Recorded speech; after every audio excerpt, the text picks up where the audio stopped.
Il est 7h30 ce matin, la route départementale 909 est bloquée à hauteur de Montlignon. Cet embouteillage, c'est le maire qui en est à l'origine.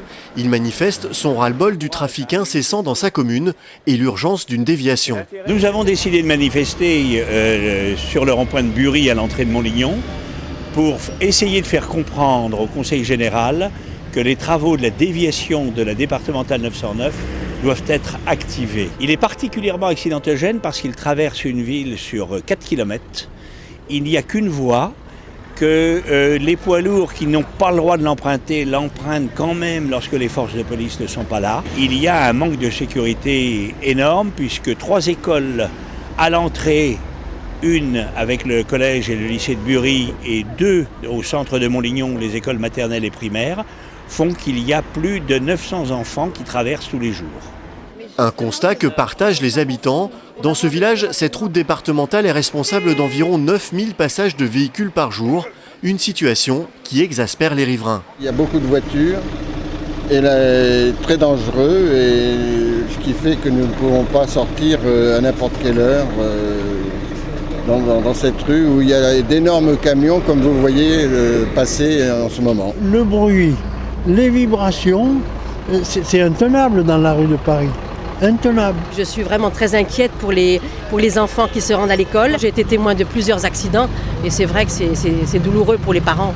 Les trottoirs dans le centre-ville sont extrêmement étroits. On passe, ça mesure peut-être 20 ou 30 cm de large, pas plus.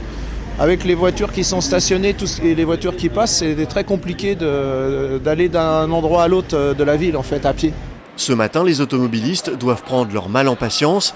Malgré les 15 km de bouchons, beaucoup se montrent compréhensifs et solidaires de la cause. Nous manifestons pour que ce soit fait. Eh ben, vous avez raison. C'est une petite commune, il y a beaucoup de voitures. Et je pense que pour les habitants, ça doit être terrible. Cela fait maintenant 60 ans que ce projet de déviation traîne. En 2005, le Conseil général s'était engagé à réaliser les travaux. Mais depuis un an, le projet accuse un énième report.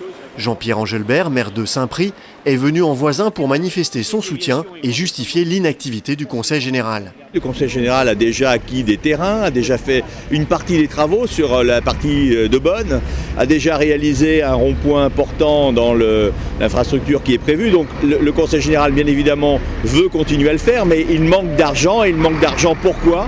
Eh bien parce que l'État transfère sur ses charges de plus en plus de charges justement, et qui fait que nous avons moins de moyens aujourd'hui à consacrer pour ce qui importe à nos concitoyens, et notamment par exemple les routes.